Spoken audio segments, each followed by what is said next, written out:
Et si on parlait de statues dans Blow Up? Car des statues ou des sculptures, comme dans le tout récent Rodin, mélangeons un peu après tous ses proches, il y en a beaucoup dans l'histoire du cinéma.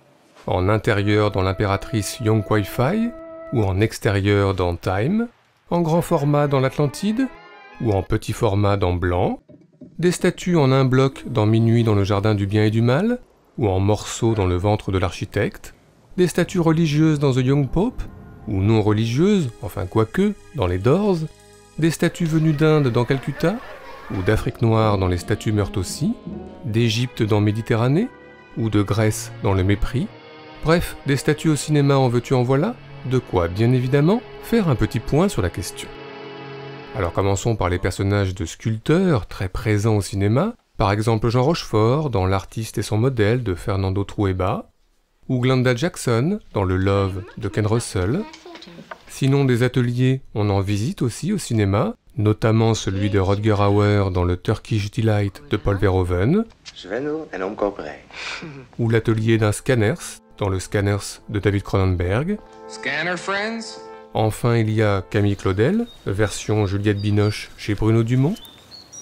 Il y a Auguste Rodin, version Vincent Lindon, on vient d'en parler, chez Jacques Doyon. Et il y a enfin bien sûr Rodin Depardieu et Claudel Adjani dans le Camille Claudel de Bruno Nuiten. À part ça, continuité logique, de nombreuses scènes de musée font la part belle aux sculptures. Dans le Shadows de John Cassavetes par exemple, on se rend dans les jardins du MoMA de New York et pas forcément hyper concentré.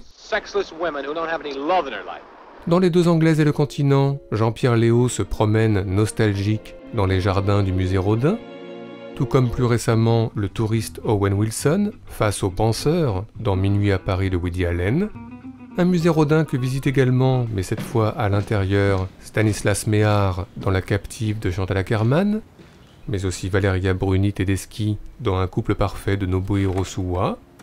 Des sculptures qui souvent fascinent, voire enivrent, comme le montre Janet Margolin au musée de Philadelphie dans David et Lisa de Frank Perry.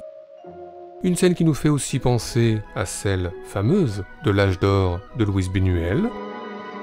Sinon, n'oublions pas d'autres musées visités, le musée archéologique de Naples, par une Ingrid Bergman en pleine rupture amoureuse dans Voyage en Italie, mais aussi le Louvre, hanté par une Laetitia Casta quasi mystique dans La déraison du Louvre d'Ange Lescia. Enfin, il y a le British Museum, dont on s'échappe plutôt acrobatiquement dans Le Chantage d'Alfred Hitchcock. Mais encore, eh bien le rapport au temps, car la statue figée, là depuis longtemps, est intimement liée au passé, et elle est du coup, comme le montre Joseph Mankiewicz dans La Comtesse aux pieds nus, idéale pour introduire un flashback, ou comme le propose Andrzej Wajda dans L'Homme de marbre, avec son équipe documentaire exhumant une statue ancienne qui va lancer leur enquête, c'est que la statue est toujours liée à la grande histoire, hantant évidemment de nombreux péplums, à commencer par le Colosse de Rhodes de Sergio Leone, le Jules César de Joseph Mankiewicz, ou encore le générique du Spartacus de Stanley Kubrick. De même, de nombreux personnages historiques sont symboliquement filmés au milieu des statues, comme ici le général Patton, incarné par George C. Scott dans Patton, regardé et jugé par la grande histoire, ou comme Edgar Hoover, sous les traits de Leonardo DiCaprio, dont les décisions importantes se font souvent sous le regard des statues. Même idée dans le Nixon d'Oliver Stone, avec Anthony Hopkins en Nixon affrontant le poids de la grande histoire représentée par la statue de Lincoln à Washington. Une scène qui vient évidemment de Monsieur Smith au Sénat, où l'idéaliste James Stewart se rendait au début du film tout fier à Washington, puis vers la fin du film un peu moins fier. Une scène enfin qui connaîtra une variante plutôt surprenante dans La planète des singes version Tim Burton. Mais à part ça, eh bien la statue est intimement liée à la mort, ainsi de nombreux plans de statues précèdent au rythme des meurtres, comme celui imminent du Dahlia noir de Brian De Palma, ou celui avéré du syndrome de Stendhal, avec ses statues ensanglantées très René Magritte qui semblent garder pour l'éternité les plus lourds secrets. Enfin, après la mort, les ruines, et on ne compte plus les plans de statues déboulonnés au cinéma pour dire la fin d'un monde, celui des tsars renversé par la révolution d'octobre, recréé par Eisenstein dans Octobre. Puis 70 ans plus tard, la fin du bloc de l'Est, signifiée par une statue démembrée dans le regard d'Ulysse de Théo Angelopoulos. Sinon, n'oublions pas, plus fictionnel, dans Monde Ouest, le monde virtuel imaginé par la société Delos qui périclite, symbolisé en un plan de ruines. Ou encore le monde apocalyptique, imaginé par Chris Marker dans La Jetée, symbolisé par des plans de statues incomplètes, redoublant l'idée d'une civilisation littéralement en miettes. Enfin, pour l'Amérique, apparemment l'apocalypse passera par la destruction d'une célèbre statue, comme on peut le voir dans Cloverfield, ou comme on peut le voir dans La planète des singes, l'original. Enfin, terminons ce tour d'horizon par la fréquente confusion entre humains et statues au cinéma. Déjà, de nombreux personnages se sont retrouvés statufiés, vivants comme Griffin Dune dans After Hours de Scorsese, ou morts comme Anna Pierangeli dans Sodome et Gomorrhe transformée en statue de sel. Sinon à l'inverse, les statues, souvent au cinéma s'humanisent, comme le montre le mythe du golem, cinématographié par Paul Wegener dans les années 20. À part ça, les films de Jean Cocteau regorgent de statues vivantes, par exemple dans La Belle et la Bête. Enfin, certains films de maisons hantées, comme Les Innocents de Jack Layton et son cercle de statues anxiogènes dans le jardin, ou La Maison du Diable de Robert Wise, avec sa famille de statues dans la verrière, ont joué, dans un certain trouble, de cette confusion entre l'inerte et le vivant. Bref, si on ajoute la statuette que l'on emballe dans Giulietta, et la statuette que l'on déballe dans La Demoiselle d'honneur... Je la mettrai près des rosiers, tiens. Vous voulez la poser sur la petite table derrière? Si on ajoute la statue qui vient de perdre la tête dans Goldfinger, et la statue qui l'a perdue depuis longtemps dans L'Exorciste 3,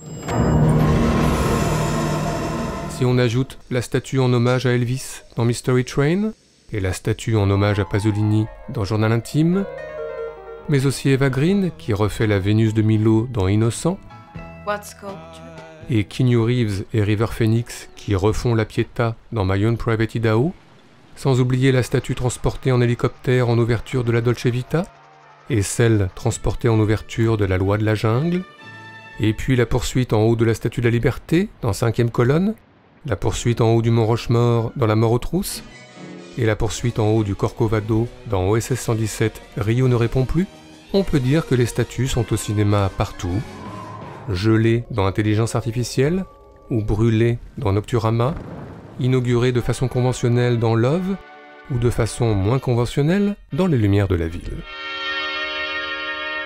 Et tout ceci nous a donné, comme d'habitude, des envies de classement.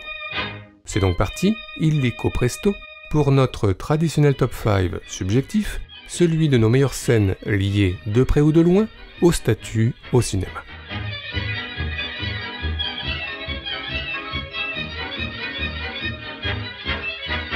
Notre numéro 5, commençons, une fois n'est pas coutume, par Raoul Ruiz, et plus précisément le temps retrouvé d'après Marcel Proust, avec un Marcel Proust jeune qui anime des statues, puis adulte qui ne cesse d'en croiser ici ou là, et puis en point d'orgue, un dialogue musical et littéraire, bientôt illustré par un très joli aller-retour en travelling sur de très jolies statuettes. S'il n'était pas si tard, ma petite Albertine, je vous montrerai que ces phrases types, que vous commencez à reconnaître comme moi, les mêmes dans la sonate, dans le septuor, dans les autres œuvres, cette petite musique qui revient,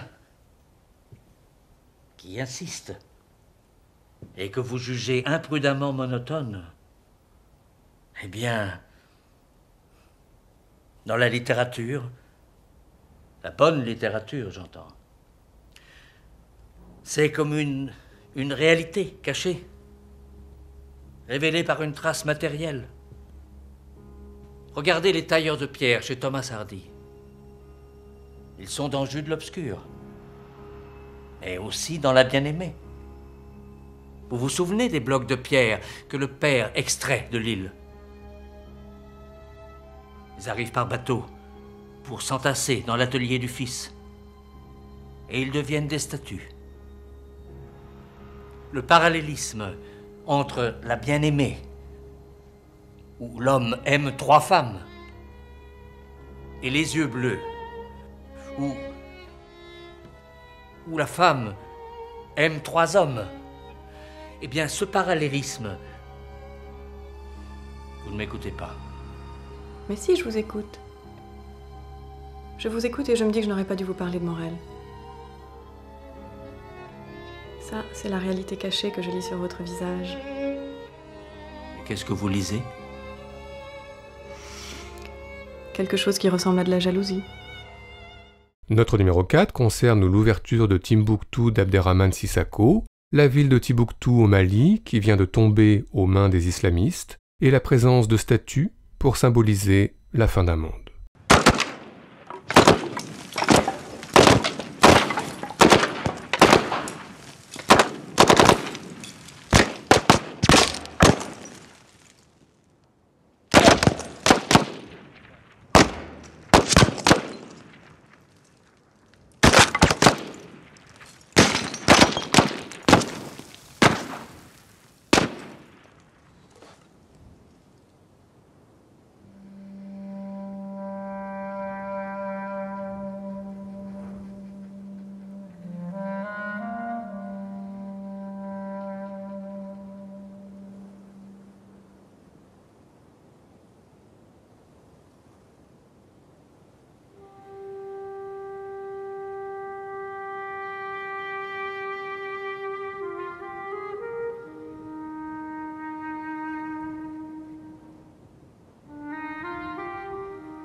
Notre numéro 3, changeons de registre et parlons maintenant d'amour. On se souvient que dans La fille du 14 juillet, Grégoire Tachnakian et Vimala Pons flirtaient au musée au milieu des statues. On se souvient aussi que dans Le dernier Nabab, Robert De Niro était littéralement foudroyé par l'apparition d'Ingrid Balting sur une statue géante. Et puis, il y a la soirée des amours imaginaires de Xavier Dolan, Monia Chokri et Xavier Dolan, qui tombent amoureux de Nils Schneider, beau comme une statue, surtout sur la musique de The Knife.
Notre numéro 2 concerne Alain Resnais, puisque le cinéaste a souvent filmé des statues, et évidemment dans le court-métrage déjà cité Les statues meurent aussi, co-réalisé avec Chris Marker, mais aussi dans Toute la mémoire du monde, à la Bibliothèque nationale. Méthodiquement. Et puis, il y a Les jardins de l'année dernière à Marienbad, avec ses personnages figés comme des statues. Et puis, une mystérieuse statue qui ouvre à toutes les fictions. Je vous ai dit que vous aviez l'air vivante. En guise de réponse, vous vous êtes contenté de sourire. Pour dire quelque chose, j'ai parlé de la statue. Je vous ai raconté que l'homme voulait empêcher la jeune femme de s'avancer plus loin. Il avait aperçu quelque chose, un danger sûrement. Et il arrêtait d'un geste sa compagne. Vous m'avez répondu que c'était elle plutôt, qui semblait avoir vu quelque chose. Mais une chose, au contraire, merveilleuse, qu'elle désigne de sa main tendue. Mais ça n'était pas incompatible. L'homme et la femme ont quitté leur pays, avançant depuis des jours droit devant eux. Il vient d'arriver en haut d'une falaise abrupte. Il retient sa compagne pour qu'elle ne s'approche pas du bord, tandis qu'elle lui montre la mer à leurs pieds jusqu'à l'horizon. Ensuite, vous m'avez demandé le nom des personnages. J'ai répondu que ça n'avait pas d'importance. Vous n'étiez pas de cet avis.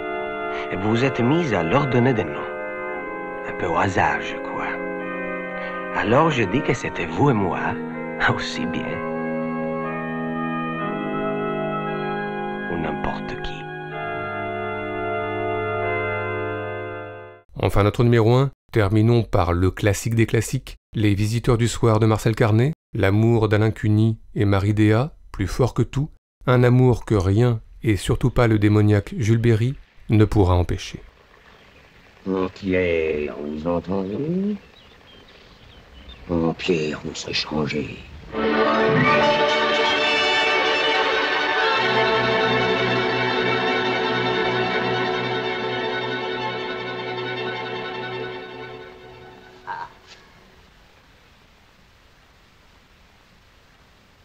Voilà bien le silence que j'aime. Le silence de mort. Qu'est-ce que c'est? Quel bruit?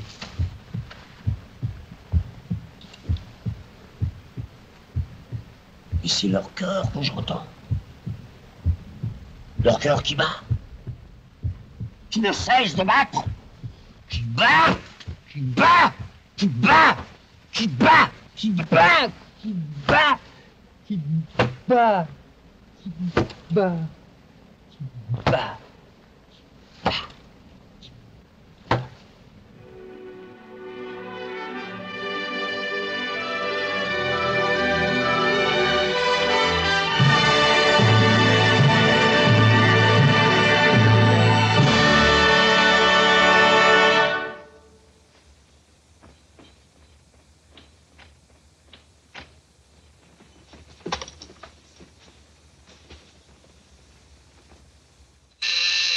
Garbage is waiting, Your Excellency. Enough.